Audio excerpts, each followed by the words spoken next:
Hey, what's up, everybody? I'm Jeremy. And I'm Spencer. And we're the Movie Bros. Bringing you honest movie reviews that you can trust. And today, we're bringing you a movie review on Wonder Woman, 1984. So this was directed by Patty Jenkins, starring Gal Gadot, Kristen Wiig, and Peter Pascal. So Spencer, what'd you think?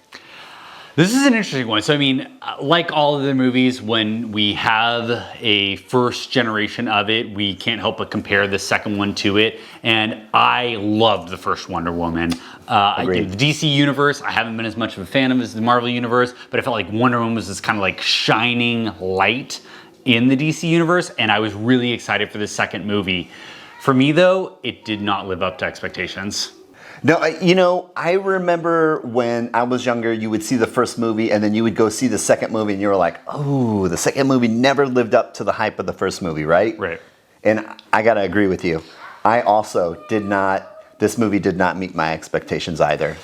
So I thought that there were a lot of good parts to this movie. You had Gal Gadot. I think that she does her best to elevate this movie. I mean, she's clearly beautiful. I think she fits the role of Wonder Woman so well. Mm-hmm. And she brings that same kind of energy to this movie. It's really the script and kind of the overall plot that ended up falling flat for me. A lot of the special effects I felt like didn't quite live up to the hype. It almost felt rushed. And I understand it's 2020, movies haven't maybe been able to have the same production quality that they normally do. But if you're gonna come out with something on HBO Max that was initially intended for this theatrical release, I thought that it would live up to the hype. It's a big studio movie. Yeah, and I don't think enough production would have fixed this movie. Right. I think at the end of the day, yes, Gal Gadot was amazing. No one outshined her in this movie. True. Kristen Wiig looked great. Peter Pascal was great. But I feel like it was the story that was really kind of lacking, right? Yeah. I mean, I'm not going to say that the first movie had the utmost bad guys. And I'm unfamiliar with the overall kind of a background of Wonder Woman. I don't know what the typical bad guys are there. The canon. I'm not familiar with the canon of her story, but I had hoped for something a little bit more. I think in this one they tried to really humanize the bad guys, and they did an excellent job at doing that, but they did so to a fault where while I could relate to the characters, and they were kind of this like anti-hero in a way, where like it's not like they were just this absolute evil bad guy. They had their own personal motivations. I didn't think that their stories were that compelling. Like I thought Kristen Wiig's character was a little bit more interesting, but like Peter Pascal, he has this mystery kind of wrapped around him for a vast majority of the movie.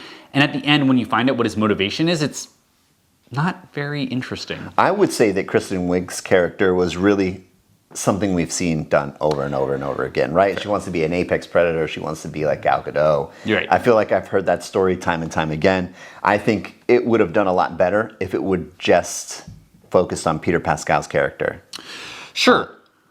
I mean, but like at the end, and again, we're going to try not to spoil anything, but like what was I feel like his motivation for wanting all this power and like wanting to be this super being, so to speak, it really wasn't very compelling.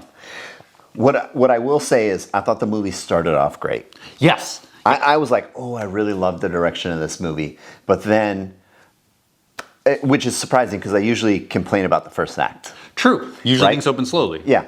And I felt like as we got into the second and third act, I really felt like it kind of missed the mark. If it had carried the same momentum that we saw in the first act, I think the story would have been amazing. I loved seeing Chris Pine again in Wonder Woman. I loved the chemistry that him and Gal Gadot have. And I loved seeing her as a child again. Yes. That competition that's in the very beginning of the movie, I really loved that background on her. Mm-hmm. And some of the lessons that they're trying to teach or trying to portray in that movie, which I think is really important for a female hero character who is going to be, an example for small girls, right? Right. Integrity is important. These are some of the lessons that they showed, and I thought it was really valuable. I think that's one of the things that they did really well. There was a message that this movie tried to communicate, and it kind of had this good overarching theme throughout it. And like at the end, you know, it kind of, she has this monologue, and I think she delivers a very powerful message during that. But like as a superhero movie, and with such a high expectation set by the first one, I just don't know that it lived up to that. Especially, I agree with you, by the way. The first act, excellent. I love the flashbacks of her on Themyscira. I love kind of like learning more about her upbringing. That was all very exciting. But in the first one, you had her playing this woman who's kind of a rebel. Like, she leaves Themyscira to go and fight this war without the permission of her mother. And in this one, she's kind of playing this very subdued character where I understand you lost the love of your life, you're, joke and pun intended, pining for him. But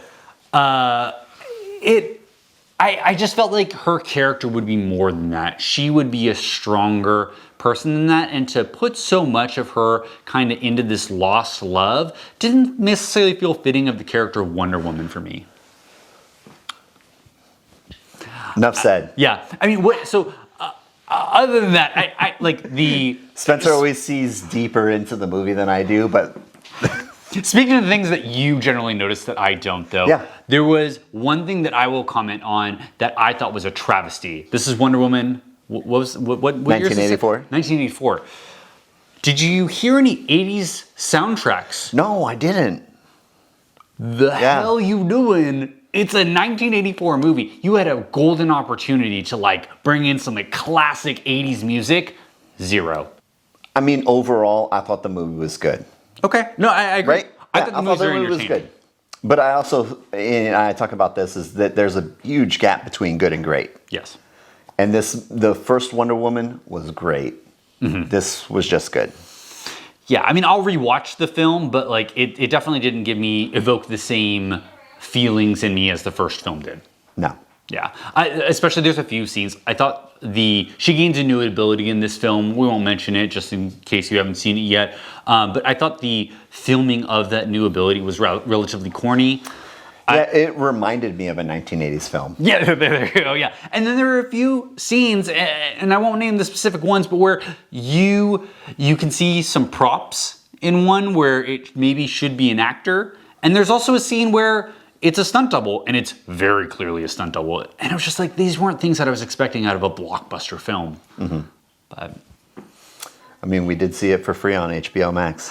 That's true. And there's a lot more content coming to HBO Max for free as well, which we're really excited about. I am very, I love that movie theaters and companies have found a way to pivot during this time, and I'm excited to see a bunch of new films on HBO. Yeah, and I think we can all agree that seeing more entertainment that would normally be in a box office, but at this time when we can't see anything in a theater, seeing it at home is amazing. No, it's great. We would have clearly paid to see this movie. I even considered it. I think there were a few theatrical releases. Unfortunately, things here in the Bay Area that were all shut down. Yeah, you can't see anything in theaters at this time, but, you know, such as 2020. Let's score it. Yeah. I thought this was an enjoyable movie. I still had fun watching it. I love seeing Gal Gadot. I thought she did her best to elevate what was otherwise a poor plot and poor script. I think Kristen Wiig's character also did an excellent job, and I liked seeing her there. But for me, this was not something that I'm going to be rushing to see again. For me, it's a 6.5. Wow, that's a little bit lower than I was thinking. I think the way I look at movies is a little bit different than Spencer, right? I look at the color grading, the cinematography, the acting, the music. For me, I agree with Spencer. I think we both feel like the story was a little disappointing, but at the end of the day, I'm going to give this one a 7. Yeah, I think that's totally fair. Yeah. All right, so you guys heard it here on the Movie Bros. Make sure you smash that like button. What do you got for him? If you have any comments, please comment in the section. We'd love to hear from you. If there's any movies that we haven't seen or haven't reviewed that we could, please let us know. It really helps us out with the YouTube algorithm when you subscribe to our channel and hit that like button. We'll see you guys on the next one. Movie Bros out.